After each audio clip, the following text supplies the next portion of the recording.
हिंदू मान्यताओं के अनुसार सोमवार का दिन भगवान शिव को समर्पित है। मान्यता है कि सोमवार व्रत करने वाले भक्तों के जीवन से हर कष्ट समाप्त हो जाते हैं और भगवान शिव की कृपा से उनकी सभी मनोकामनाएं पूरी होती है। सोमवार व्रत के दिन कथा पढ़ने और सुनने का विशेष महत्व होता है। तो चलिए इस वीडियो में आपको बताते हैं क्या है सोमवार व्रत की कथा।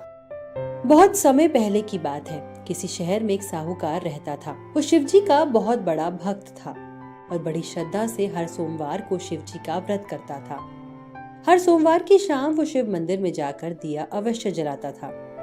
उसकी अपार भक्ति को देख पार्वती माता बहुत प्रसन्न हुई और शिव जी से बोली कि ये साहूकार जिस मनोकामना से आपकी पूजा करता है उसे अवश्य पूरा करें।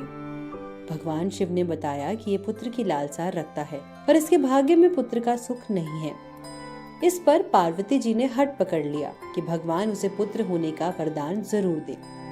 पार्वती के हठ पर शिव जी ने वरदान दे दिया पर साथ ही ये भी बताया कि पुत्र की आयु मात्र 12 साल की होगी। साहूकार भी ये सारी बातें सुन रहा था। समय आने पर साहूकार के घर एक सुंदर बालक ने जन्म लिया। जब बालक 11 वर्ष का हुआ तो साहूकार ने लड़के के मामा को बुलाकर बहुत सा धन देते हुए कहा कि मेरे बेटे को अध्ययन के लिए काशी ले जाओ और रास्ते में जहाँ भी रुको यज्ञ और ब्राह्मण भोजन करवाते हुए जाना। मामा भांजा उनकी आज्ञा का पालन करते हुए चल पड़े। रास्ते में एक शहर पड़ा जहाँ राजकुमारी की शादी हो रही थी पर उसका दूल्हा काड़ा था। दूल्हे का पिता बात खुल जाने पर रिश्ता टूट जाने के डर से परेशान था। साहूकार के सुंदर बेटे को देख उसने एक योजना बनाई और अपने बेटे के स्थान पर उसे दूल्हा बनाकर भेज दिया। शादी हो जाने पर उसने साहूकार के बेटे को बहुत सारा धन देकर विदा कर दिया। पर जाने से पहले साहूकार का बेटा राजकुमारी की चुनरी पर लिख गया था कि तुम्हारी शादी राजा के बेटे से नहीं मुझसे हुई है और मैं अध्ययन करने काशी जा रहा हूँ। मैं वही हूँ जो हर शहर में यज्ञ और ब्राह्मण भोज करवाता हूँ। राजकुमारी ने वो चुनरी अपने पिता को दिखाई और राजा के काणे बेटे के साथ जाने से मना कर दिया। इधर साहूकार का बेटा काशी में अध्ययन करने लगा। यहाँ भी मामा भांजे यज्ञ और ब्राह्मण भोज करवाते रहते थे।